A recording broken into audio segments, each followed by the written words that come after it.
내 손과 다리가 부러져도 그 고통은 이길 수 없으나 나라를 잃어버린 그 고통만은 견딜 수가 없다. 유관순 열사의 말씀인데요. 3.1운동은 나라 안팎의 민족의 독립의지와 저력을 보여준 국내적으로 아주 중요한 독립운동이었습니다. 지식민, 농민, 학생 등 각계각층이 자발적으로 참여하여 33인의 민족 지도자들을 중심으로 일어난 최대 규모의 항일운동이면서도 저항운동이었습니다. 이제 사실 저희 아버님이 재작년에 좀 안타깝게 돌아가셨는데요.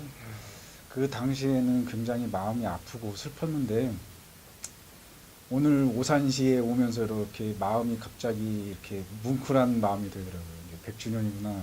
3.1운동 들어오는데 이제 태극기나 이런 현수막 같은 게 쫙 걸려 있는 거 보고 아, 내가 계속 이렇게 슬픔에만 빠져 있으면 안 되겠다 이런 생각을 하고 앞으로 제가 그 오산시에 있는 그 일제 강점기 시대의 역사를 재편하는 데 조금이라도 역할을 할 수 있다면 아, 그렇게 한번 노력을 해보겠다 이런 마음도 이렇게 섰었고요. 더 이상 이제 그런 슬픔에만 빠져 있으면 안 되겠다 이런 생각을 했었습니다. 그동안에는 뭐 이렇게 뭐 개인적인 삶에 있어서는 모르겠지만 조금 슬픔에 잠겨서 좀 살은 게 있었거든요. 네. 그래도 그 1919년, 지금부터 딱 이제 100년이 되는 시점인데요. 3.1절과 또 임시정부 수립 100주년 기념인데, 100주년 또 행사가 남들보다 의미가 이제 더 새로우실 것 같아요. 매년 3.1절이나 광복절 행사를 저희 아버지하고 같이 함께 갔었어요. 그래서 요즘 젊은 사람들은 뭐 3.1절 노래나 광복절 노래를 잘 모르는데 저는 어렸을 때부터 그런 걸 항상 들어와서 그런지 그런 노래를 들으면 저는 이렇게 마음이 뭉클하고 그랬었거든요. 근데 오산에서 제가 좀 아쉬웠던 게 있었어요. 이제 제가 살고 있는 지역은 인천이고 그 다음에 제가 근무하고 있는 건 경기도 김포시인데 거기에도 크고 작은 만세운동 기념 장터나 이런 곳에 항상 기념 행사를 하고 그 업적들을 그 순국선열이나 호국영령들의 그런 그 고귀한 정신들을 기리기 위해서 항상 행사를 하고 그거를 다시 마음에 새기는 행사가 계속 쭉 이어지는데 오산 지역에서는 그런 것들이 별로 없어서 좀 많이 안타까웠었습니다. 그러면 요 근래에 오산시에서 예, 또 우리 담당 공무원님이시나 아니면 다른 분들을 통해서 계속 이제 선생님과 하고 이렇게 역사에 대한 또 고증도 살펴보고 진행하고 있는 거죠. 예, 네. 한 2, 3년 전부터였던 것 같아요. 근데 이제 제가 할아버님에 대한 그 일제강점기 역사를 한 10년 전부터 관심을 갖고 이렇게 기록을 쭉 이제 모아보고 그 다음에 선조들의 그 증언들 같은 걸 기록했었는데 이제 한 2, 3년 전부터 그게 빛을 발하는지 모르겠지만 그 오산에서도 이제 관심을 가져주시고 그 다음에 이제 찾아와서 자료 요청도 하시고 그런 거 봤을 때는 이제 과거는 중요하지 않지 않습니까? 지금의 현재에서는 이제 앞으로 노력하는 그런 모습은 굉장히 긍정적으로 보고 있습니다. 정말 뭐 대부분 일반 사람들은 정말 과거가 중요하다고 생각하지는 않지만 과거가 있기 때문에 현재가 있고 현재가 있기 때문에 미래가 있다고 봅니다. 그래서 지금 우리 공병선 선생님도 이 자리에 모시게 된 게 정말 이제는 우리 후손들도 알아야 된다.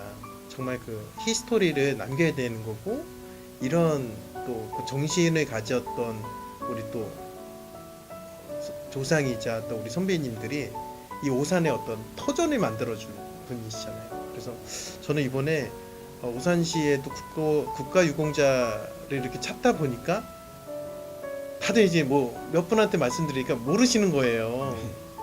근데 이제 아주 이제 좀 귀한 분을 통해서 우리 선생님을 알게 됐고 이후에 정말 인천에 사시는데 근무지는 김포시고 그래서 여기 또 오산에 이렇게 또 행사 때문에 겸사겸사 오셨는데 평소 그냥 오산에 대해서도 많이 또 그러면 알고 계셨나요? 솔직히 오산에 대해서 잘 몰랐었는데요. 그 얘기부터 하죠. 제가 인천에 살게 된 이유. 네네네. 배경이 있으시군요. 예, 저희 이제 증조부, 할아버지, 그 다음에 저희 아버지 모두 고향은 경기도 오산시 걸동입니다. 걸동 153번지가 저희 원적지인데 저희가 인천에 살게 된 이유는 할아버님이 일제강점 시대 때 그 3.1 운동을 하시고 또 항해 운동을 하시면서 그 요시찰로 이렇게 분류가 됐었습니다. 그 당시에 있을 때는 범죄자 취급을 당한 거죠. 지금에선 저희한테는 저희 시점에서는 애국자일지 모르겠지만 그 당시 일본의 관점에서는 범죄자인 거죠. 그래서 계속 이제 할아버님이 수배가 되고 또 잡히셔서 고문을 받으시고 그런 게 계속 반복이 되면서 굉장히 이제 건강도 악화되시고 돌아가시기 일보 직전을 보다가 이제 가족 중에서 형님께서 이렇게 했으면 동생이 돌아가서 죽을 것 같으니까는 이제 저희 증조모께서 고향이 인천 용현동인데 처가로 이제 피신을 시키신 거예요. 그래서 이제 할아버님이 인천에 오시자마자 그 고문의 여독 때문에 바로 순국을 하셨는데 그래서 이제 할아버님이 거기서 돌아가시부터 이제 외갓집이니까 거기서 이제 좀 살게 된 거죠. 저희 할아버님 이렇게. 그래서 저희가 이제 인천에서 살게 됐었고 그러면서도 이제 저는 오산에 대해서는 잘 몰랐지만 그래도 할아버지나 아버지를 통해서 이렇게 오산에 대해서 많이 들었었어요. 그다음에 이제 아버님께서도 그 광복 이후에도 6.25 전쟁 때는 또 저희 할아버님이 참전을 하셨는데 그 오산교라고 하나요? 그 오산 다리 있잖아요. 예. 거기에서 아버님을 처음 뵀었던 기억을 저한테 말씀해 주시더라고요. 거기 또 지나오는데 막 눈물도 날려 그러고 이제 아버님께서 이제 전쟁 때문에 이제 두 눈을 잃으셨는데 백마고지 전투에서 그 파편 때문에 두 눈을 잃으셨는데 그 이렇게 붕대를 하고 선글라스 끼고 이렇게 지팡이 주면서 돌아오시는 길에 어머님 저희 할머니 손을 잡고 이렇게 가져갖고 마중 나갔던 그런 말씀을 해주셨어요. 제가 그 대면을 그 장면을 떠오르면서 전쟁의 아픔을 소설로 이렇게 표현했던 작품 중에서 이제 하근찬 선생님께서 순환이대라는 작품이 있어요. 네. 그 작품이 이렇게 딱 떠오르더라고요. 그 만도가 진수 아들을 얻고 그 외남 다리를 넘어가는 그런 장면. 이게 우리가 근현대사에 있을 때 그런 아픈 역사인데 우리가 그런 걸 상기하면서 다시는 그런 아픈 역사가 다시는 되풀이되지 않기를 좀 바라는 마음은 있어요. 순환 이대는 2대에 걸쳐서지만 저희는 이제 3대에 걸쳐서 국가 유공자이신 이제 선조들이 계신데요. 정말로 많이 힘들게 사셨어요. 독립운동을 하면 3대가 망한다는 말이 있는데 저희 할아버님 증조 할아버지가 돌아가셨을 때 저희 할아버님이 11살 어린 나이였어요. 그때부터 아버지 사랑 한 번 못 받고 또 할머니는 증조 할머니께서도 여식들을 또 챙겨야 되고 이렇게 고생도 하시고 또 그 배우자가 독립운동을 했다는 이유로 그 당시 경찰서 같은 데서 많이 취조를 당하셨거든요. 그러다 보니까 할머니도 금방 할아버지 돌아가시고 나서 4년 만에 또 돌아가셨어요. 할머니. 네. 그러면서 이제 할아버님은 금방 고아가 되신 거죠. 그런 가운데 또 성장에서는 6.25 참전을 하셨고 참전에서는 두 눈을 또 나라에 바치셨고 그러다 보니까는 또 저희 아버님은 앞을 못 보는 아버님 때문에 그 아버님의 생계를 유지할 수 없으니까 어린 나이부터 그 인천에 가면은 그 화교들이 모여 있는 차이나타운이라고 있어요. 거기서 이제 어린 나이에 빵을 그렇게 뛰어다가 파시고 그 다음에 동네 어르신들 약주하시는 데가 그러니까 심부름하면서 양조장 가서 술 같은 걸 사다가 드리면서 이렇게 하면서 이렇게 어린 나이부터 이제 고생을 하셨어요. 그러다가 또 이제 아버님께서도 몰람 참전하셔서 이제 전상 다치셔가지고 전쟁에 있어서 다치셔서 고생하시고 또 소방공무원으로 근무하시면서 화재 현장에서 갑자기 이제 또 뇌출혈을 쓰러지셔가지고 아버님이 또 장애를 입게 되시고 그러니까 평생을 세 분이 다 아픈 가운데 장애를 갖고 이렇게 사시다가 돌아가신 분들이에요. 또 어렸을 때 가장 또 생각나는 거는 이제 저희 할아버님이 갑자기 저 오라 그러더니 이렇게 눈썹 있는 데를 만져보라고 하시더라고요. 뭔가 이렇게 콩알 같은 게 이렇게 만져지더라고요. 그러더니 얼굴, 몸 있는데 여기저기 그런 게 많은 거예요. 그 알고 봤더니 전쟁에서 이제 폭탄을 던진 그 파편 있잖아요. 파편 조각들이 몸에 박혀 있는 거예요. 여진이 그러면 지니고 사신 거예요? 예, 그러다가 평생을 그러다가 돌아가신 거죠. 그런 거 봤을 때 할아버지를 모시고 이제 혼자는 못 다니시니까 어렸을 때 목욕탕 같은 데 가면 이렇게 그런 기억나고 마음이 너무 아픈데 오늘 이 자리에 이렇게 초대를 해주셔서 다시는 우리의 그 근현대사가 아픈 근현대사의 그런 아픈 기억들이 다시는 이렇게 상기되지 않았으면 좋겠다는 그런 마음으로 이렇게 또 이렇게 오늘 오게 됐습니다. 이규의 크레파스는 지금 공병삼 지금 소방 공무원이시고 또 독립운동가 075 의사님의 증손과 함께 지금 방송을 하고 있습니다. 그러면 오산에 어떤 자손이 이렇게 형제분들이나 친척분들은 어떻게 되나요? 가까운 친척은 없고요. 가까운 친척은 없고 이제 그래서 촌수로 말하자면 가장 가까운 형제가 8촌 형제가 있는데 그 이유는 이제 저희 할아버님, 아버님 저 이렇게 다 독자이기 때문에 형제들이 없으셔갖고 네. 그래서 이렇게 친척들이 많지는 않습니다. 가장 좀 이렇게 우리 선생님께서 이 역사를 계속 이렇게 알리고자 하는데 어떤 또 오해도 있으시다고. 일단은 할아버님이 일본 사람이어서 고문에 의해서 돌아가셨는데도 불구하고 현재는 국가에서는 일반 사망 순국이 아닌 할아버님이 일반 사망으로만 이렇게 표기를 하고 있습니다. 이제 그 당시 일제강점기 때 수용 기록부나 그런 것들이 많이 소실되고 그게 저희가 아니라 국가가 잘못해서 불타고 없어진데도 불구하고 그걸 증명하지 못한다는 이유에서 할아버님의 순국을 일반 사망으로 봤을 때 저 정말 마음이 아팠거든요. 이제 특히 그 이후에도 이제 3.1운동 당시 피살자 명단이라고 또 나왔어요. 근데 거기 할아버님이 피살자 명단이 있어서 그게 이제 국가보훈처에 문의를 했더니 그게 이제 일제강점기가 아니라 광복 이후 1950년대 자료라고 또 그걸 인정을 못 해주신다고 하더라고요. 그런 거 봤을 때는 조금 마음이 제가 1950년대에 태어나지도 않고 제가 쓴 것도 아니고 그 다음에 할아버님이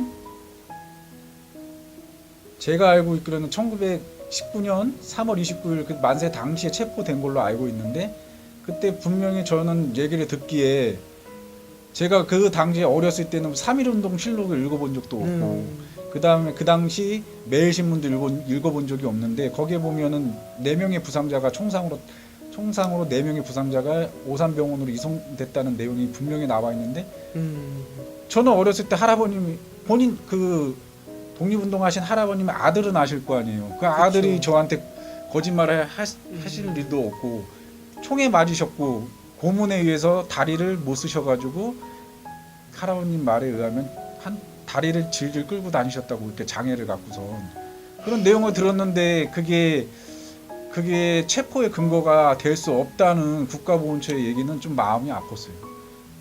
분명히 그리고 국가보훈처에서도 체포 일자를 모를 때에는 만세에 참여한 날짜를 체포 일자를 본다는 내용을 갖고 있는데 저희 할아버님은 그 당시에 태형 90도를 받았다는 이유로 그걸 인정할 수 없다는데 그것도 어떤 법적으로 뭐 이렇게 예규나 뭐 이렇게 법령에 의해서 그런 게 문항이 있으면은 제가 수긍을 하겠는데 그런 것도 아니고 그냥 담당 공무원이 그럼 그분들이 물론 전문가고 발굴하시는 그 독립유공자를 발굴하시는 전문가이긴 하지만 그러니까 어떤 이렇게 명백한 기준이 없다는 거는 좀 많이 마음이 아프고 그다음에 지금에 있어서 예전 사람들은 뭐 인후 보증이나 사람들의 증언 그다음에 뭐 족보 같은 데에 나와 있는 내용도 참고를 해주셨는데 지금은 그게 위험하다고 안 해주시면 예전에 되신 분들은 되는 거고 지금은 이제 시대가 지났다고 안 된다고 하면 좀 마음이 아프더라고요. 그런 내용은.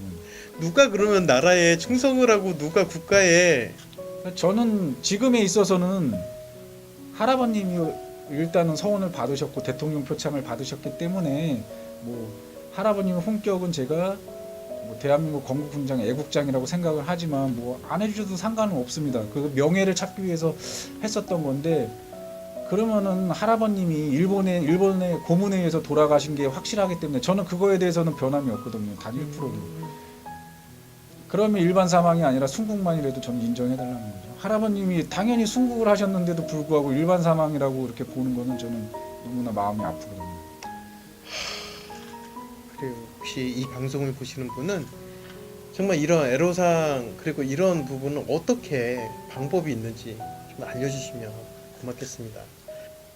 또 만약에 할아버지의 명예를 찾고 그렇다면은 이 증손자한테까지는 영향이 있는 건 아니잖아요. 국가보훈처에 있어서 이제 그 유족들의 예우는 이제 독립운동가는 2대까지, 그다음에 국가유공자는 1대 자손까지. 그러면 저는 이제 아버지께서 국가유공자이시기 때문에 제가 지금, 근데 아버님이 2012년도에 국가유공자 지정이 되셨어요. 그러니까 저는 어차피 다 크고 어릴 때는 아예 혜택도 그때는 못 혜택이 받고. 없었죠. 저는 독자인데도 아버님이 국가유공자 나중에 됐긴 했지만 국가유공자 자손도 군대를 안 가잖아요. 6개월만 네. 하면 되는데 공익근무를 하면 그걸 해지되는데 어차피 저는 다 군대도 갔다 왔고 그 다음에 뭐 공무원 시험 볼 때 가산점이나 이런 거 그런 거는 제가 이미 공무원이 된 이후에 아버님이 지정이 됐기, 그런 거는 어차피 뭐 다들 노력하면 되는 거니까 그런 거는 뭐 받지 않아도 상관이 없는데, 일부에서는 제가 독립유공자 할아버님이 훈장을 추서하는 데 있어서 그런 오해를 하시더라고요. 뭐가 있어서 이제 유족연금이나 이런 그렇게 생각하시는 분들 절대 그건 아니고요. 진짜 예, 저는 혜택이 전혀 없습니다. 전 증손이기 때문에. 다만 제가 이렇게 노력하는 이유는 제 아들 후손들한테도 우리 할아버님의 일제강점 시대 때 그 항일운동 정신을 올바르게 가르쳐주고 싶어서이지 뭐 제가 뭔가를 받기 위해서, 혜택을 받기 위해서 하는 건 전혀 없습니다. 또 우리 공병사 선생님 자체도 본인 자체도 어쨌든 국가 공무원이신 소방 공무원이 되셨잖아요. 예, 예. 이유가 또 있으실 것 같아요. 예. 사실 저희 소방공무원은 아직 국가공무원은 아니고요. 예. 지방직 공무원이고, 지금 문재인 정부 들어와서 문재인 대통령께서 소방공무원 국가직 약속을 해주셨는데 아직까지 실행은 안 되고 있고요. 저희 아버님이 소방공무원이셨어요. 소방공무원이셨는데 그 화재 현장에서 어느 날 대못이라고 그러죠. 이렇게 대못이 나와 있는데 아버님 이렇게 밟으셔가지고 발등 관통을 했어요. 이렇게 아버님이 관통을 하신 적이 있는데, 그 부상을 입고 나서 아버님이 또 이제 화재 현장에서 뇌출혈로 쓰러지셔서 그때 당시 제가 날짜를 정확히 기억을 해요. 1988년 12월 24일 크리스마스 이브였어요. 연락이 왔는데 아버지 돌아가신다고. 너무 제가 그때 중학교 1학년이었어요. 마음이 너무 아픈데 서울대학병원 가서 이제 수술을 하려고 그러는데 자리가 없어서 경희의료원으로 이렇게 후송이 다시 돼가지고 다행히 아버님이 수술 잘 되셔갖고 이제 회복을 하시는데, 며칠 전에 이제 수술이 끝나고 아버님 이제 문병을 갔는데 아버님이 며칠 전 모습하고 완전히 다른 거예요. 막 갑자기 없던 흰머리도 막 드시고 이렇게 아버님도 건장하셨는데 갑자기 이렇게 메마르시고 광대뼈가 보이시고, 그러니까 화재 불 끄다 그러셨으니까요. 제 어린 마음에 아버지 그 불 끄는 거 겁나지 않으세요? 죽는 게 두렵지 않아요? 근데 그때 아버님께서 하신 말씀이 저한테 있어요. 야, 소방관이 불 끄는 게 두려우면은 불을 끌 수가 없지. 죽는 게 두려우면 불 끌 수 없어. 이렇게 하더라고요. 그 말이 어린 제 마음에 너무 이렇게 와닿았고, 되게 멋있게 보이는 거예요. 그래? 그럼 나도 소방관 한번 해볼까? 그래서 그때부터 꿈을 키워서 이제 소방공무원 준비해서 아버지 대를 이어서 소방공무원이 됐죠. 그렇군요. 정말 이 우리나라의 어리라고 하잖아요, 정신. 근데 우리 공 선생님 이 가풍인 것 같아요. 그런 모습들이 모르겠어요. 어려서부터 그런 것만 듣고 얘기를 들어와서 그러는데 요즘 젊은 친구들이 이제 할아버님 제사나 그 다음에 뭐 이렇게 시제 같은 거로 쫓아다니는 사람은 없을 거예요. 근데 저는 어려서부터 그런 걸 봤기 때문에. 그렇죠. 또 희생정신으로 어쨌든 사신 거 아닙니까? 또 아버님한테 보고 아버님이, 저 어렸을 때 저희는 이제 병원 예전에는 119 구급대가 없었어요. 아버지 때는. 그때는 이제 사람들이 뭐 급한 환자가 있으면 이제 소방차 큰 차로도 이송하는 걸 몇 번 봤었는데, 제가 이제 어느 날 아버님 소방서에 방문을 했는데, 이제 아버지 뵈러 갔는데 그런 상황이 이제 발생을 한 거예요. 누가 다쳤는데 소방차로 이송해 주면 안 되냐. 그래서 아버님이 이제 운전하시는 차를 타고 이제 제가 갔었죠. 같이 화재 현장도 가보고. 근데 그런 걸 봐서 그런지 모르겠고, 그다음 옛날에는 승용차가 없으니까는 출퇴근하기가 힘들잖아요.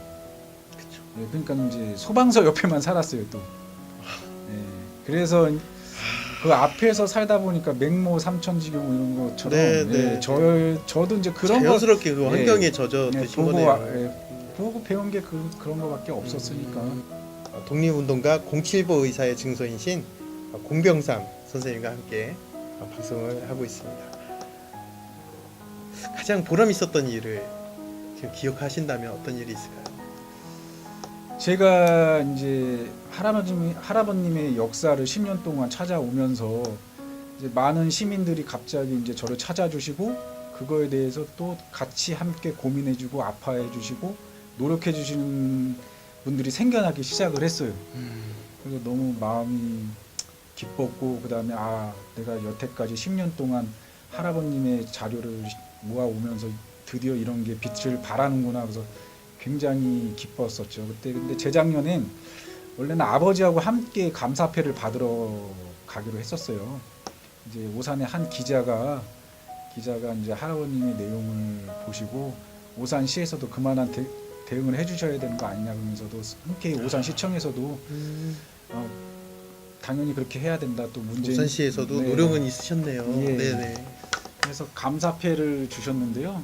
그게 이제 뭐 단순히 시장님께서 주신 게 아니라 오산 22만 오산 시민들의 이름으로 또 받았어요. 그게 더 이제 값진 거죠. 그렇죠. 네. 예, 대한민국 건국훈장 받는 것보다 더 마음이 좋았어요. 고향에서 인정해주니까. 예. 네. 그러면서 또 이제 오산시에서도 약속을 해주신 게 저희 이제 3대 국가유공자 묘역을 조성할 수 있게 해준다고 한번 관구해주겠다고 이렇게 말씀해 주셔갖고요. 지금 사실 저희 이제 선친들께서 고향이 오산인데도 불구하고 오산에 묻히신 분이 한 분도 안 계세요. 너무 안타까운 일이죠. 살아서도 그랬었는데 이제 돌아가시고까지 고향으로 돌아오지 못하고 있는데, 이번 3.1절 100주년 3.1절 행사 때 또 다시 한번 네. 그 약속을 좀 한번 확인해 보려고 노력하고 있습니다. 꼭 진짜 네. 진짜 이 고향에 다시 이렇게 묻히셨으면 고향으로 돌아와서 진짜 그 한을 풀었으면 좋겠습니다. 네. 어려서도 아버님들의 사랑을 한 번도 못 받고 자라신 분들인데, 돌아가시고 나서라도 이렇게 같이 계시는 모습을 좀 봤으면 좋겠습니다. 제가. 네, 맞습니다. 하여튼 잘 이루어지실 거라고 믿고요. 예, 감사합니다. 네, 우리 또 선생님께서 이렇게 또 진짜 조상을 위해서 이렇게 진짜 본인 일도 바쁜데 이렇게 진짜 참고 문헌 그리고 고증을 통해서 이렇게 또 오산의 역사를 또 이렇게 설명해 주시니까 저희가 오히려 뿌듯하고 감사한 마음이 더 듭니다. 지금에 와서는 제가 더 감사하고요. 예전에는 그런 10년의 자료를 모으면서도 이런 생각이 들었었어요. 나만 자랑스러운 건가? 뭐 주변에 애들이 있으면 이렇게 알아주는 사람이 인정해 주질 않더라고요. 뭐 우리 할아버지 독립운동 했어. 그래? 그냥 그 정도.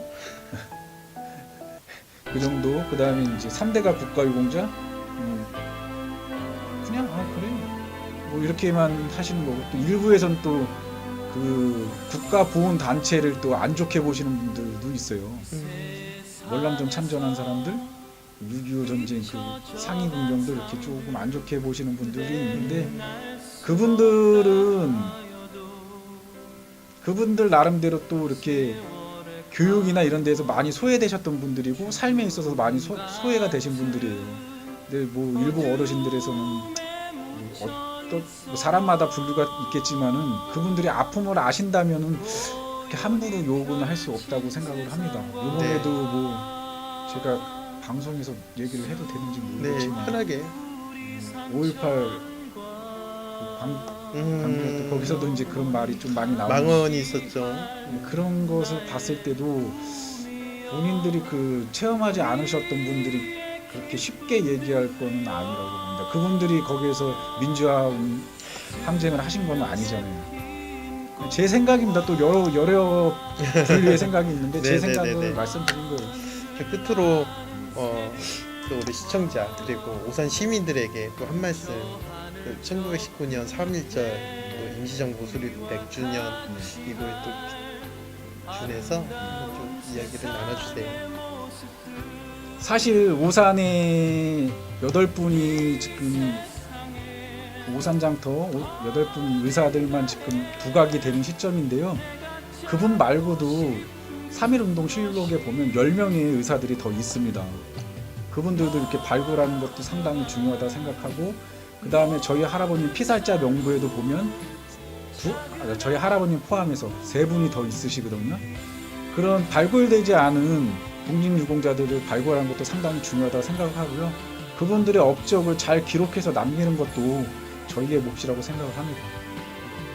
그리고 100주년, 이번 100주년 3.1 만세운동 기념하면서 오산시에서도 이런 역사를 잘 기록하고 유지할 수 있는 전문가들을 많이 모셔서 정말 제대로 된 시사를 쓸 수 있었으면 진심으로 제가 그거에 대해서는 감사를 드리고 싶습니다. 만약에 그렇게 쓰게 된다면. 네. 바라는 바이고 바라는 많은 사람분들이 잘못된 언어를 사용하고 있는 것에 대해서 상당히 마음이 아팠던 적이 있었어요.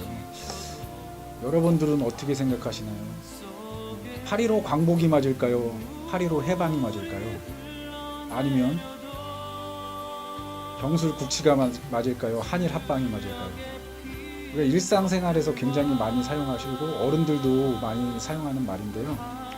1905년 을사조약은 강제 조약이었고 고종 황제가 분명히 무효임을 선언을 했습니다. 우리는 스스로 일본에게 나라를 바친 적은 단 한 번도 없었고요. 일본의 나라는 뺏겼지만 우리는 대한민국 자손이라고 생각했지 일본 사람이라고 생각을 하질 않았었습니다. 해방이라는 말은 우리가 일본에 있어서 일본이 해방을 시켜준 겁니다. 그러니까 일본의 관점에서 사용하는 말이라서 우리가 일상생활에서 8.15 해방이라는 말은 사용하지 않았으면 좋겠고요. 우리가 해방이라는 말을 사용했을 때는 우리가 일제강점기를 인정하는 것밖에 안 되기 때문에 그런 말을 사용하지 않았으면 좋겠고, 그 다음에 한일 합방이란 말도 일본의 관점에서 쓰는 말이기 때문에 1910년 8월 29일 경술련에 일어난 국가적인 수치스러운 날로 기억을 해야지 그거를 합방이라고 생각하면 안 될 거라고 생각을 합니다. 그래서 우리는 다시는 해방이란 말과 합방이란 말을 사용하지 않았으면 좋겠습니다. 나는 우리나라가 세계에서 가장 아름다운 나라가 되기를 원한다. 가장 강한 나라가 되기를 원하는 것은 아니다. 내가 남의 침략에 가슴이 아팠으니 내 나라가 남을 침략하는 것을 원치 않는다. 김구 선생님의 말씀으로 이규희의 크레파스는 마치겠습니다. 고맙습니다.